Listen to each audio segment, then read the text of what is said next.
नमस्कार प्यारे दर्शकों, मैं आपका ज्योतिष मित्र आदित्य द्विवेदी आपके अपने YouTube चैनल नक्षत्र तक में आपका स्वागत करता हूं। ज्योतिष के बारे में आज एक नया विषय वस्तु हम आपके सामने लेकर के आए हुए हैं। उसके पहले हम आपको सूचित कर दें कि अगर आप अपनी जन्म कुंडली पर परामर्श चाहते हैं, किसी समस्या से गुजर रहे हैं, समाधान चाहते हैं, विवाह के लिए कुंडली मिलान चाहते हैं या किसी भी प्रकार के मुहूर्त आदि के बारे में जानकारी चाहते हैं, किसी भी प्रकार के ग्रह दशाओं से संबंधित पूजा पाठ जप आदि करवाना चाहते हैं तो आप हमसे संपर्क कर सकते हैं। 7800771770 पर आप फोन कर सकते हैं, व्हाट्सएप कर सकते हैं। शुल्क आदि का विवरण आपको कॉल पर या व्हाट्सएप पर मिल जाएगा। चलिए शुरू करते हैं और एक नए रोचक विषय वस्तु के बारे में सीखते हैं।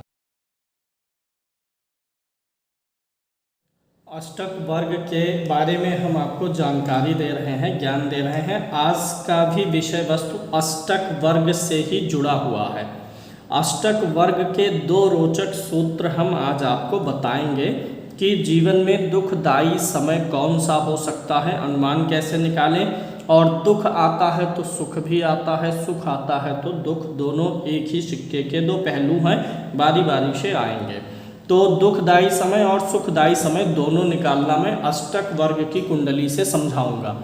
ये सामने अष्टक वर्ग है। जो अष्टक वर्ग नहीं जान रहे, जो हमारे नए दर्शक हैं, उनके लिए मैं मात्र 1 मिनट के समय में अष्टक वर्ग की कुंडली निकालना बता देता हूँ। पुराने व्यूअर्स जो हैं उनको पता ही होगा, तो 1 मिनट का वो धैर्य रखें। आपको अपनी मोबाइल में एस्ट्रोसैज नाम का एक ऐप होता है, उसे आपको डाउनलोड करना है। एस्ट्रोसैज नाम के ऐप को डाउनलोड करेंगे, इसका इंटरफेस कुछ ऐसा दिखता है। एस्ट्रोसैज, ये STROSAGE करके सर्च करिए और इस पे इंटरफेस जब इसका खोलेंगे तो यहाँ पर कुंडली मिलेगा, यहाँ पर क्लिक करिए। ऊपर यहाँ अपना नाम भरिए, डेट ऑफ बर्थ, जन्म का समय, जन्म स्थान डाल के नीचे आ जाता है कुंडली दिखाएं, यहाँ पर क्लिक कर दीजिए। सिर्फ 1 मिनट का समय लगेगा। फिर यहाँ ऊपर जो 3 डॉट्स हैं, 3 बिंदु जो यहाँ पर ऊपर हैं, यहाँ क्लिक करके आप डाउनलोड PDF का ऑप्शन है, यहाँ पर चले जाइए। PDF डाउनलोड करेंगे, अभी आपकी कुंडली खुल जाएगी। जो भी आपका डेट ऑफ बर्थ है, उस कुंडली में आपको सबसे नीचे की तरफ चले जाना है। स्क्रॉल करिए, सबसे नीचे चले जाइए और जब आप सबसे नीचे पहुँचेंगे तो आपको मिलेगा अष्टक वर्ग। देख रहे होंगे आप लोग, लिखा होगा अष्टक वर्ग तालिका और यहाँ पर अष्टक वर्ग चार्ट।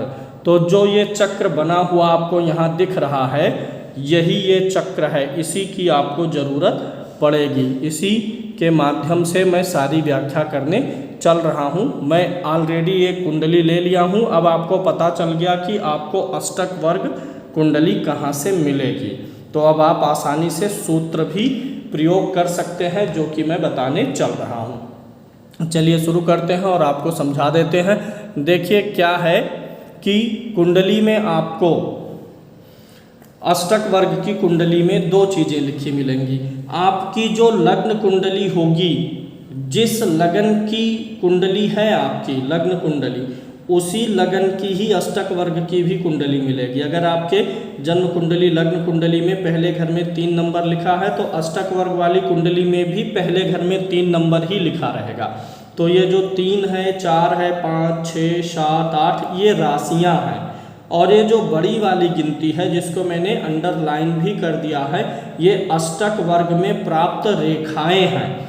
यानी अष्टक वर्ग की कुंडली में आपको 2-2 बार गिनतियाँ लिखी हुई मिलेंगी। जैसे यहाँ 3 है, 33 है, 12 है, 32 है।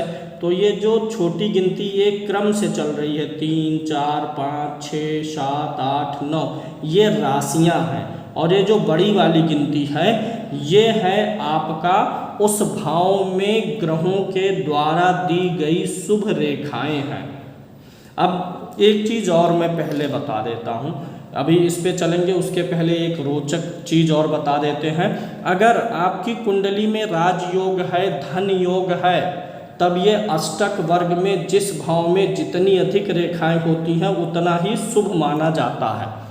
तो ये अपनी शुभता उसी अनुसार देंगी जिस स्तर का राजयोग आपकी कुंडली में बना है। अगर जन्म कुंडली में राजयोग नहीं है तो ये बढ़ी हुई रेखाएं आपको राजयोग नहीं दे देंगी।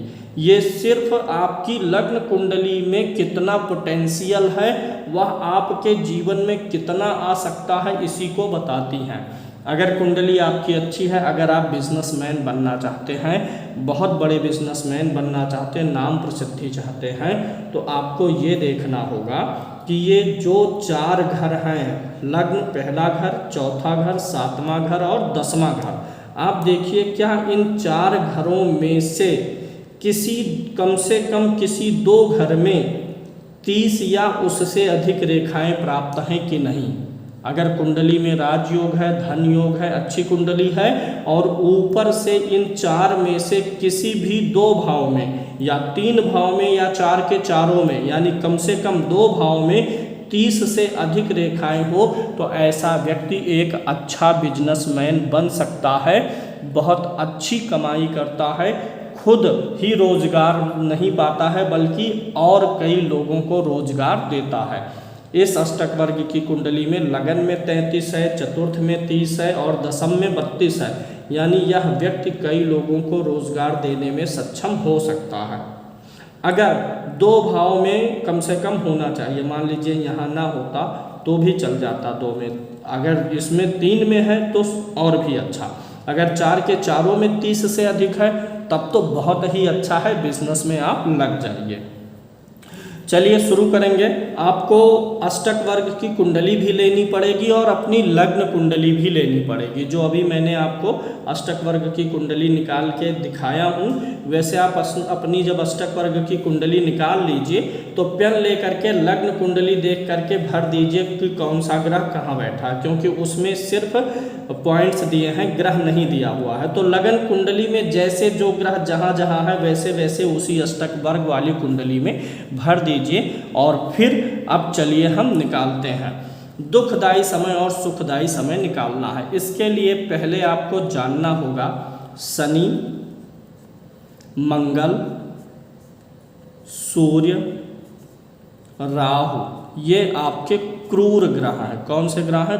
क्रूर ग्रह। इसी में केतु भी है, लेकिन केतु उतना अधिक प्रभावशाली नहीं है और राहु भी नहीं है, क्योंकि अष्टक वर्ग में इनको बिंदु नहीं मिलते हैं। लेकिन राहु का जो रिजल्ट होता है वही केतु का भी होता है। शनि, मंगल, सूर्य और राहु ये क्रूर ग्रह हैं। चंद्रमा, बुध, गुरु और शुक्र ये शुभ ग्रह में आते हैं, ये शुभ ग्रह हैं।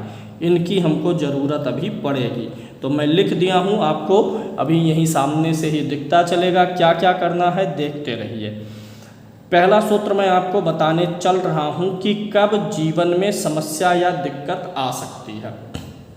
ये जो आपकी कुंडली है लग्न कुंडली, इसी में लग्न कुंडली में आपको देखना है कि शनि कहाँ बैठा हुआ है, किस भाव में शनि बैठा है, आप इसे देख लीजिए। अब इस कुंडली के अनुसार शनि यहाँ बैठा हुआ है, अष्टम भाव में शनि बैठा हुआ है। ऐसे आपको अपनी कुंडली में देख लेना है। लग्न कुंडली में लग्न कुंडली वाले ग्रहों को अष्टक वर्ग वाले में भर दीजिए, फिर देखिए शनि कहाँ बैठा है। जहाँ शनि बैठा हुआ है, जहाँ शनि बैठा हुआ है उस राशि तक के बिंदुओं को जोड़ना है। लग्न से यहाँ तक के बिंदुओं को जोड़ना है।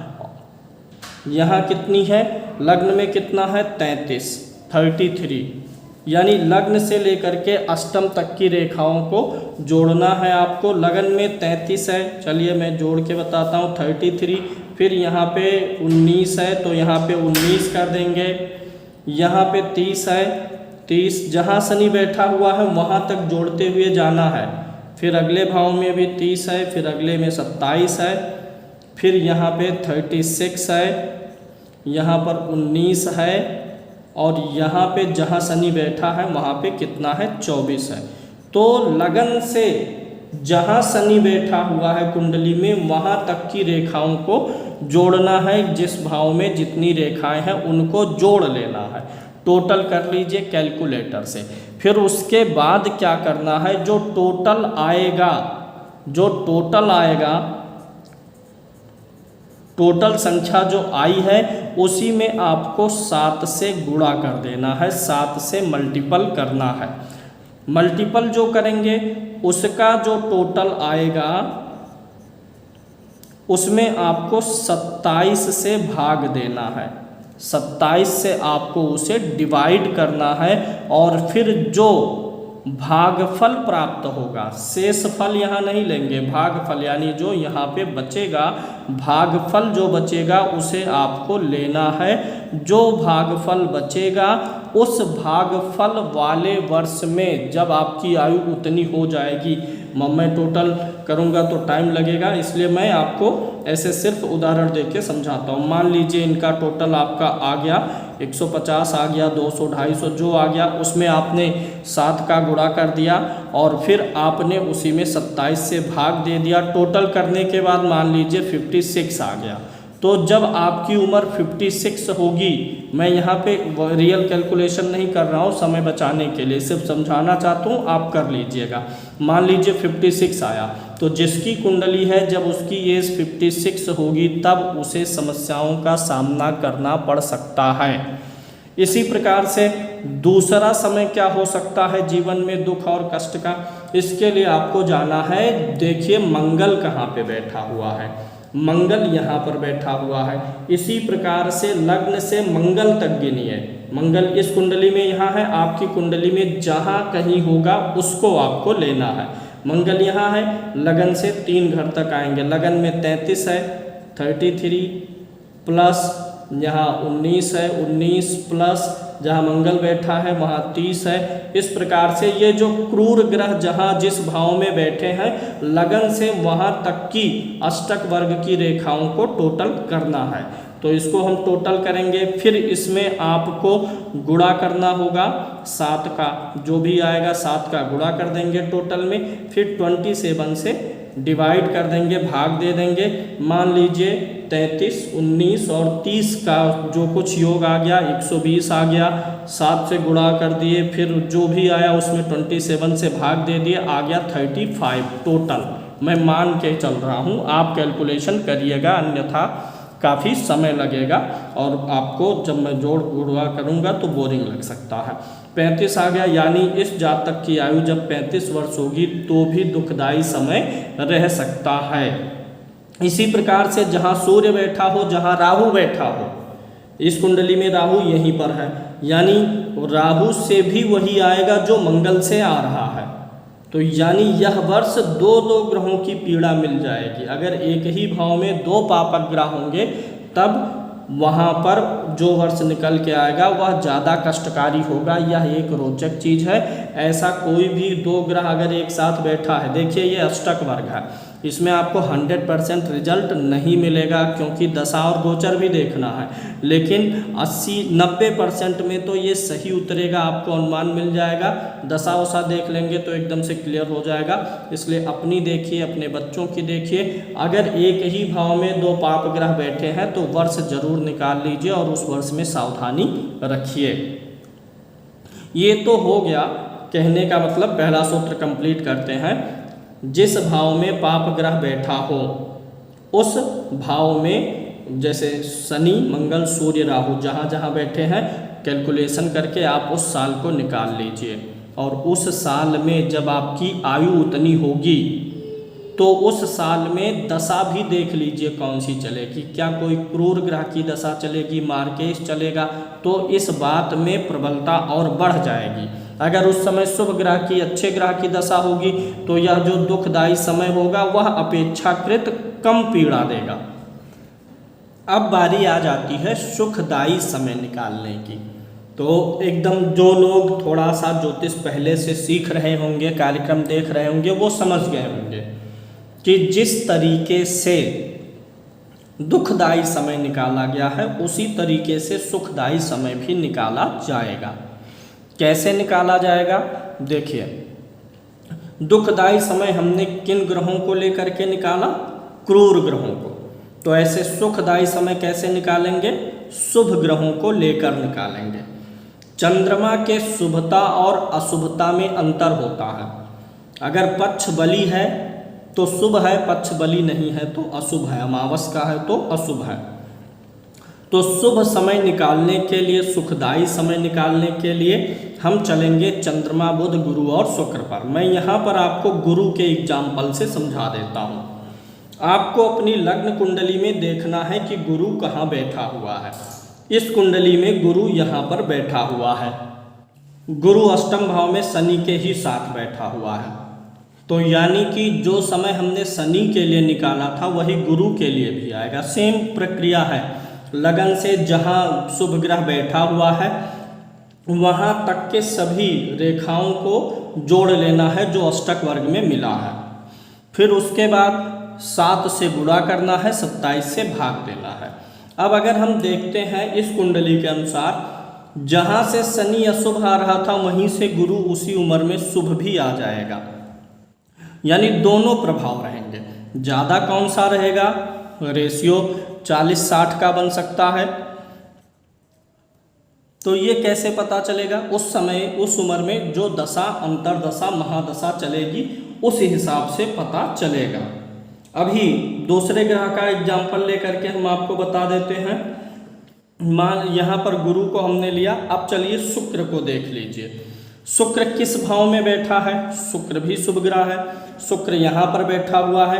लगन से लेकर के जहाँ भी शुक्र बैठा है वहाँ तक की सभी रेखाओं को टोटल करेंगे। यहाँ पर सब 12वें भाव में है तो लगन से 12वें भाव तक की रेखाओं को लिख लिया। उसमें 7 से गुणा करेंगे, फिर 27 से भाग देंगे। जो बचेगा उस वर्ष की आयु में सुखमय समय आने का योग बनेगा। तो दुखमय समय कब, सुखमय समय कब, मैंने निकालना बताया। दुखदायी समय क्रूर ग्रहों से, सुखमय समय शुभ ग्रहों से। और जो समय निकल के आएगा, जो उम्र निकल के आएगी, उस उम्र में कौन सी दशा चल रही है, अंतरदशा चल रही है, ये भी देख करके ज़्यादा कंक्लूजन आप निकाल सकते हैं। उम्मीद है आज का विषय वस्तु आपको समझ में आ गया होगा। लाइक करिएगा, शेयर करिएगा और सब्सक्राइब करिएगा। आगे फिर अष्टक वर्ग से ही संबंधित अगला कार्यक्रम लेकर के आएंगे। आज के लिए इतना ही। जय श्री कृष्णा।